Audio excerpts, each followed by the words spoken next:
Dear students, you know already previous class I covered double fertilization. When the pollen tube will enter inside the embryo sac, the tip will dissolve and the two male gametes are set free. One will combine with definitive nucleus, another one will combine with egg cell. So when the pollen tube will enter inside the embryo sac, the tip will dissolve and the two male gametes are set free. One will combine with egg cell, resulting in the formation of zygote. Another one will combine with a definitive nucleus or secondary nucleus, resulting in the formation of primary endosperm cell. Primary endosperm cell.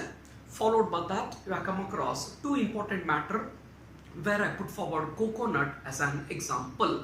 Primary endosperm nucleus will undergo successive nuclear division and produces free nuclei, which is subsequently covered by the cell wall and form cellular endosperm. Primary endosperm nucleus will undergo successive nuclear division and produces free nuclei, which is subsequently covered by the cell wall and forms cellular endosperm. I quoted coconut water as an example for free nuclear endosperm, and kernel is an example for cellular endosperm. Please remember, endosperm will accumulate the food or it will act as a nutritive tissue. It will supply the nutrients to the developing embryo. Endosperm is a nutritive tissue. It will supply the nutrients to the developing embryo. Before that, we have to remember one more important point. Endosperm may be completely consumed by the developing embryo. Endosperm may be completely consumed by the embryo before seed maturation, or it will persist in the seed, later used up during the process of germination. So that ends my previous class revision. But today I plan to introduce embryo of dicot and monocot. Today, first you are going to study dicot and monocot embryo. Look over the picture carefully. There is no lot of fundamental difference in the fundamental difference in the embryo of dicot and monocot. There is no fundamental difference in the early stages of the embryo of dicot and monocot. Dicot is composed of two cotyledon and an embryonal axis, but monocot is composed of single cotyledon and an embryonal axis. Look at today. First, I would like to introduce embryo of dicot and monocot. There is no fundamental difference in the early stages of the embryo of dicot and monocot. Dicot is composed of two cotyledon and an embryonal axis, whereas monocot is composed of single cotyledon and an embryonal axis. Dicot is composed of two cotyledon and an embryonal axis.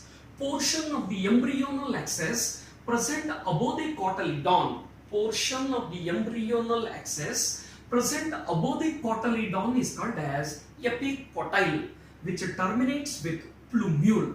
But the portion of the embryonal axis present below the cotyledon is called as hypocotyle, which terminates with radicle. As you know already, root system will develop from the radicle, whereas shoot system will develop from plumule. Otherwise, back to first year chapter morphology of flowering plants, where I come across root will develop from the radicle and shoot will develop from plumule. I will repeat this matter once again. So take care. There is no fundamental difference in the early stages of the embryo of dicot and monocot. Dicot is composed of two cotyledons and an embryonal axis. Portion of the embryonal axis present above the cotyledon is called as epicotyle, which terminates with plumule. But the portion of the embryonal axis present below the cotyledon is called as hypocotyle, which terminates with radicle. Root system will develop from the radicle, whereas shoot system will develop from plumule.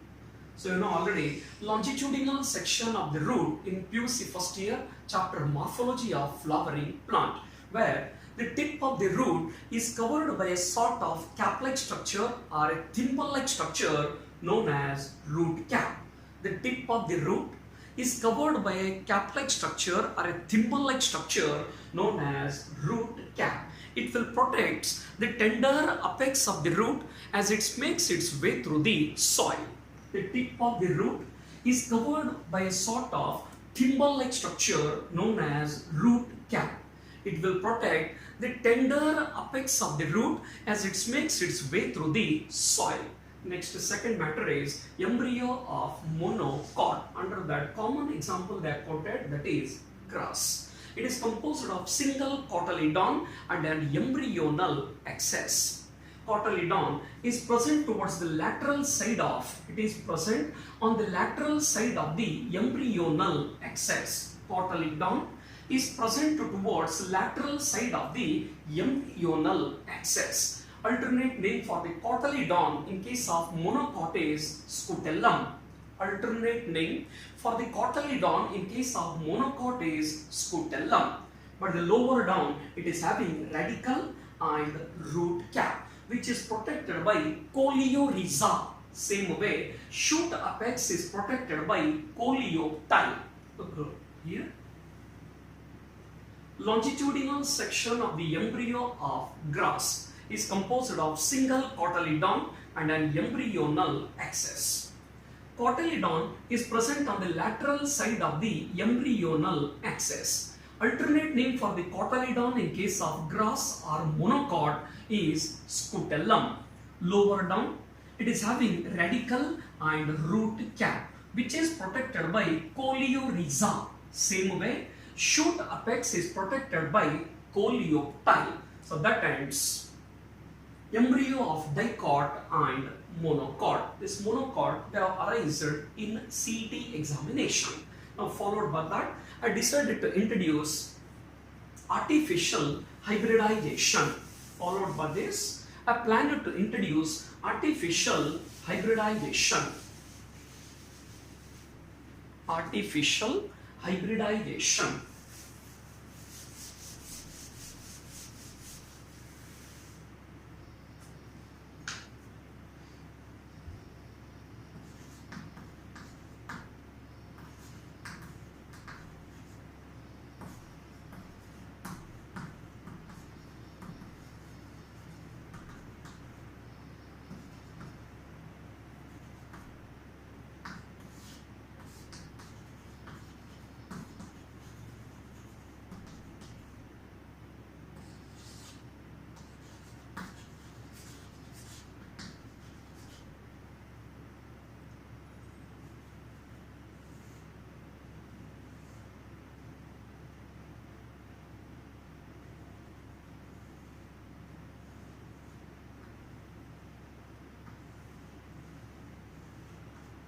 Okay, now look over. Next matter is artificial hybridization. In artificial hybridization, crossing is done in such a way that only the desired pollen grains are used and the stigma is covered by bag to prevent pollination by the unwanted pollen grains. Look over here. In artificial hybridization, crossing is done in such a way that only the desired means unique or the one which is having special character. In artificial hybridization, crossing is done in such a way that only the desired pollen grains are used for pollination and the stigma is covered by a bag. Stigma is covered by a bag to prevent the pollination by the unwanted pollen grains or contamination by the unwanted pollen grains. It involves two steps: emasculation and bagging technique. In emasculation, anthers are removed from the floral bud. In emasculation, anthers are removed from the floral bud before its dehiscence with the help of a pair of forceps. Artificial hybridization involves two steps: emasculation and bagging technique. In emasculation, anthers are removed from the floral buds. Anthers are removed from the floral bud before its dehiscence with the help of a pair of forceps. Then the stigma is covered by a bag. Stigma is covered by a bag to prevent pollination by the unwanted pollen grains. When the stigma will attain maturity, when the stigma will attain maturity, the bag is removed. When the stigma will attain maturity, the bag is removed. Pollen grains with desired characters. Pollen grains with desired characters are dusted. Then once again it is rebagged to prevent pollination by the unwanted pollen grains. I will repeat the matter. Take care. And this question may appear for 2 marks, sometimes 3 marks. They will arise. Define artificial hybridization and explain 2 techniques. The question may appear for 3 marks. The way of arising or designing the question is, what is artificial hybridization? Explain the 2 steps. In artificial hybridization, crossing is done in such a way that only the desired pollen grains are used for pollination and the stigma is covered by a bag. It involves 2 steps. Emasculation and bagging technique. In emasculation, anthers are removed from the floral bud. Anthers are removed from the floral bud before its dehiscence with the help of a pair of forceps. Then the stigma is covered by a bag. Generally it is made up of butter paper to prevent pollination by the unwanted pollen grains. When the stigma will attain receptivity, the bag is removed. Then the pollen grains with desired characters are dusted. Then it is rebagged to prevent pollination by the unwanted pollen grains. Please remember, for CET purpose or NEET examination purpose, emasculation is not necessary in the unisexual flowers. Emasculation is not required in unisexual flowers. So that ends artificial hybridization. Followed by that, I will enter into next matter, fruits.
Now look over fruit.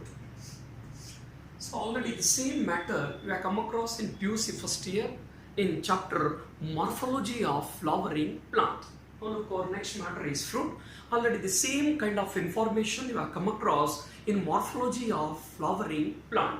The ripened ovary or mature ovary, the ripened ovary or mature ovary with or without seed is called as fruit.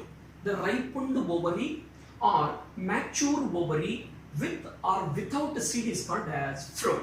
So in my previous chapter we have come across even the same kind of lining. After fertilization, ovary will develop into fruit and ovules will develop into seeds. The ripened ovary or mature ovary with or without seed is called as fruit. Without seed is parthenocarpy. Development of fruit without fertilization is called as parthenocarpic fruits. Development of fruit without fertilization is called as parthenocarpy, and generally parthenocarpic fruits are seedless. Development of fruit without fertilization is called as parthenocarpy, and generally parthenocarpic fruits are seedless. Example, banana. Banana is an example for natural parthenocarpic fruit, whereas seedless grape are example for artificial parthenocarpic fruit. Now question arises, how artificial parthenocarpy can be induced? Artificial parthenocarpy can be induced by the application of auxins. The detailed matter we have come across already in first year chapter Plant Growth and Development. Okay, I will repeat the matter once again. Development of fruit without the fertilization is called as parthenocarpic fruit. Generally, parthenocarpic fruits are seedless. Example is banana and seedless grapes. Banana is an example for natural parthenocarpic fruit, whereas seedless grape is an example for artificial parthenocarpic fruit. Artificial parthenocarpy can be induced by the application of phytohormone auxins. Now on to this side, with the seed, many examples have come across including mango. Outer cover of the fruit is called as pericarp. Outer cover of the fruit is called as pericarp. Pericarp may be fleshy or it is dry. Example for fleshy is mango. Example for the dry is ground nuts. Korea. Outer cover of the fruit is called as pericarp. Outer cover of the fruit is called as pericarp. Pericarp may be fleshy or dry. Fleshy example is mango. Dry example is ground nuts. But in case of mango, pericarp is further differentiated into three layers: outer epicarp, middle mesocarp, inner endocarp. In case of mango, pericarp is further differentiated into three layers: outer epicarp, middle mesocarp, inner endocarp. So now anybody, which is the edible part in case of mango? Which is the edible part in case of mango? It is middle mesocarp. Remember, for NEET examination, it is middle mesocarp. Now move to classification of the fruit. I hope that the last point is clear. Outer cover of the fruit is called as pericarp. Pericarp may be fleshy or dry. Fleshy example is mango. Dry example is ground nuts. Mango will come under drupe or stony fruit, where pericarp is further differentiated into three layers: outer epicarp, middle mesocarp, inner endocarp. My simple question, which is the edible part in case of mango? It is middle mesocarp. Right? The next matter is classification of the fruit. Fruits are broadly classified into two groups: true fruit and false fruit. If the fruit develops from the ovary, then it is called as true fruit. Fruits are classified into two types: true fruit and false fruit. If the fruit develops from the ovary, then it is called as true fruit.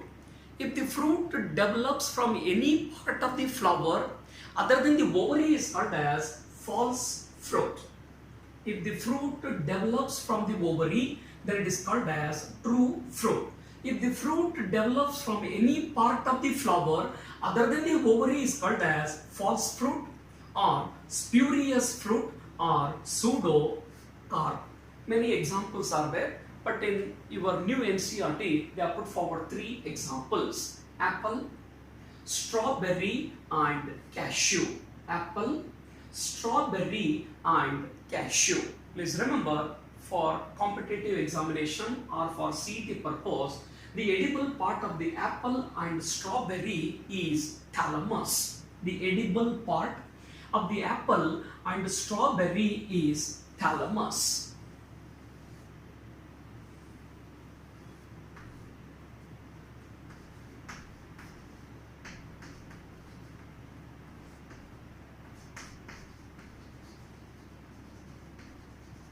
Solan, apical part of the pedicel, solan, apical part of the pedicel on which the floral whorls are arranged is called as thalamus or torus or receptacle.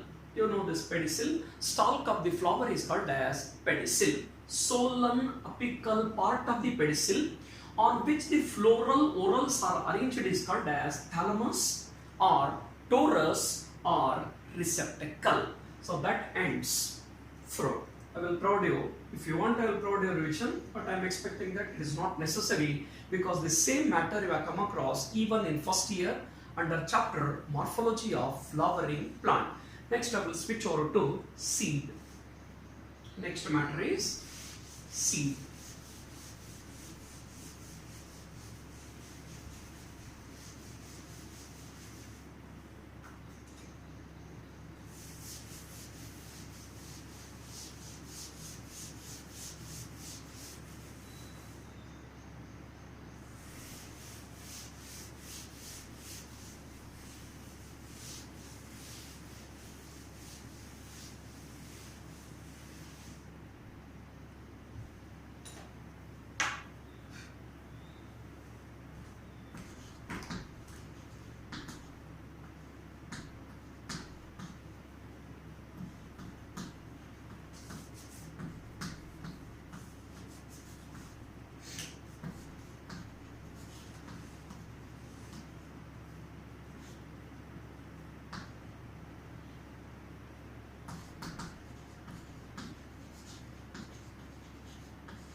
Right. Now look over, the next matter is seed. Fertilized ovule is called as seed. As already I covered, After fertilization, ovary will develop into fruit and ovules will develop into seeds. So seed is nothing but fertilized ovule. Seed is nothing but a fertilized ovule. It is composed of cotyledon or cotyledons, embryonal axis and seed coats or seed coats. Seed is composed of cotyledons, embryonal axis and seed coat. Cotyledons are generally thick and swollen. Cotyledons are generally thick and swollen due to accumulation of food. Cotyledons are thick and swollen due to storage of food. Seed coat. Outer cover of the seed is called as seed coat. It is composed of two layers or it is differentiated into two layers. Outer is called as testa and the inner is called as tegmen. Actually, they are developed from outer and inner integuments. Outer and inner integuments. Already, once I come across this one more post-fertilization change while explaining megasporangium. Seed is covered by a coat known as seed coat. It is differentiated into two layers. Outer is called as testa and the inner is called as tegmen. They are developed from outer and inner integuments respectively. After fertilization, outer integument will develop into testa and the inner integument will develop into tegmen. Outer integument will form testa, inner integument will form tegmen. Micropyle will remain as a small pore. Micropyle will remain as a small pore which facilitate the entry of water and oxygen which is necessary for the germination of the seeds. Micropyle will remain as a small pore which will facilitate the entry of water and oxygen which is necessary for the germination of the seeds. Water and oxygen is necessary for the germination of the seeds. Okay, as the seed matures, this point you have come across in first year chapter transport in plants. As the seed mature, it will loses water. As a result, the metabolic activities will slow down and it will enter into a period of rest called as dormancy. As the seed mature, it will loses water. As a result, all the metabolic activities are highly reduced and it will enter into a period of rest called as dormancy. As soon as the environmental conditions are favorable back once again, as soon as the environmental conditions are favorable back once again, they will germinate and produces plantlets. They will germinate and produces plantlets. Okay, I hope that my last point is clear. As the seed matures, it will loses water. As a result, all the metabolic activities are highly reduced and it will enter into a period of rest called as dormancy. As soon as the environmental conditions are favorable back once again, as soon as the environmental conditions are favorable back once again, it will germinate and produces plantlets. Next is classification of the seeds. Seeds are classified into two groups, endospermic and non-endospermic. Now look over classification of the seeds. Seeds are classified into two types, endospermic and non-endospermic. Endospermic is also called as albuminous seeds. Non-endospermic is also called as non-albuminous seeds. Look over classification of the seed. Seeds are classified into two types, endospermic and non-endospermic, or you can call it as a albuminous seeds and non-albuminous seeds. Example for the endospermic is castor. Example for the non-endospermic is pea. Okay. Now look over definition. Seeds with stored food material in the endosperm. Seeds with stored food material in the endosperm at maturity are called as endospermic seeds. Seeds with stored food material in the endosperm at maturity is called as endospermic seeds. But the seeds lacking stored food material in the endosperm at maturity is called as non-endospermic seeds. I will repeat the matter once again. Seeds with stored food material in the endosperm at maturity are called as endospermic seeds. Seeds lacking stored food material in the endosperm at maturity are called as non-endospermic seeds. Or in non-endospermic seeds, reserve food material is stored in the cotyledon. Reserve food material is accumulated in the cotyledons. Next matter is advantage of seeds to the angiosperm. Advantages of seeds to the angiosperm.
Now look over the next is advantages of seed to the angiosperm.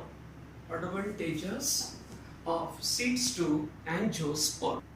Next, number 1, seed coat. Seed coat will protect embryo. Seed coat, especially hard seed coats, will give protection to the embryo. Second, they will store reserve food that will nourishes the young plantlet unless and until it will start synthesizing their own food material through photosynthesis. Seed accumulate reserve food that will nourishes the young plantlet unless and until they will start preparing their own food material through the process of photosynthesis. Here, definition of photosynthesis is not required, but already we have come across in PUC first year. This is an modern equation which represents the entire process of photosynthesis. This is a modern equation which represents the entire process of photosynthesis. 6CO2 plus 12H2O gives C6H12O6 plus 6O2 released plus 6H2O, lifetime chlorophyll. Synthesis of complex carbohydrates. Synthesis of complex carbohydrates by naturally occurring simple substances like CO2 and H2O by the green plants in presence of chlorophyll and sunlight with the liberation of O2 is known as photosynthesis. Look over here. Significance of seed to angiosperm. Number 1, seed coat. Hard seed coat will protect the embryo. Second, seeds will store reserve food that will nourish us the young plantlet unless and until it should be capable of synthesizing their own food material through photosynthesis. Synthesis of complex carbohydrates by naturally occurring simple substances like CO2 and H2O by the green plants in presence of chlorophyll and sunlight with the liberation of O2 is known as photosynthesis. Third, it is the basis for agriculture. Seeds are the basis for agriculture. Seeds can be stored years together and used as a food and also used to raise crops in the next season. It is also used to produce new crops in the next season. Third one, seeds are the basis for agriculture. Seeds can be stored years together and used as a food and also to raise crops in the next season. Fourth point, it is actually the end product of sexual reproduction. Our seeds are the products of sexual reproduction. As a result, it will bring genetic combinations leading to variation. So look over the last point. Seeds are the final product of sexual reproduction. Seeds are the final product of sexual reproduction. It brings genetic combinations. It will bring genetic combination leading to variation. So later we are going to study this variation in detail in principles of inheritance and variation, where we will come to know one important point. Variations are the raw material for the origin of new species. One more is last, fifth point. Actually 4 is enough for the point of examination. Better remember fifth point also. Seeds have better strategies for dispersal. There are many adaptations for the dispersal to new habitat so that they can colonize the species in the new areas. Seeds have better strategies for dispersal to new habitat that helps to colonize the species in the areas. That ends 5 important points related to seed benefits to angiosperm. One more point you have to remember, perisperm. In black pepper and beet, nucellus persist. Persist means it will remain. In black pepper, I am expecting that you have seen black pepper and even beetroot. First year, beetroot. In black pepper and beet, nucellus will persist. That it is called as perisperm. In black pepper and beet, nucellus persist, known as perisperm. Next matter is apomixis and polyembryony. Next matter is apomixis and polyembryony.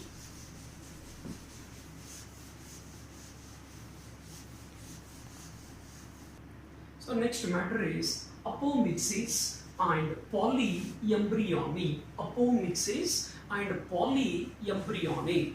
There is major problem is there concerned with hybrid seeds. There is one major problem is there concerned with the hybrid seeds. Hybrid seeds should be produced every year. Hybrid seeds should be produced every year. When they are sown, the character may segregate. Look over here. There is one major problem is there concerned with the hybrid seeds. When hybrid seeds are sown, the characters will segregate. Segregate means character will separate. When they are produced through apomictic, then there is no chance is there for the segregation of character. I will repeat this matter. Apomixis. There is one major problem is there concerned with the hybrid seeds. Hybrid seeds should be produced every year. When they are sown, the characters will segregate or the character will separate in the progeny. But when they are produced through apomictic, then there is no chance is there for the segregation.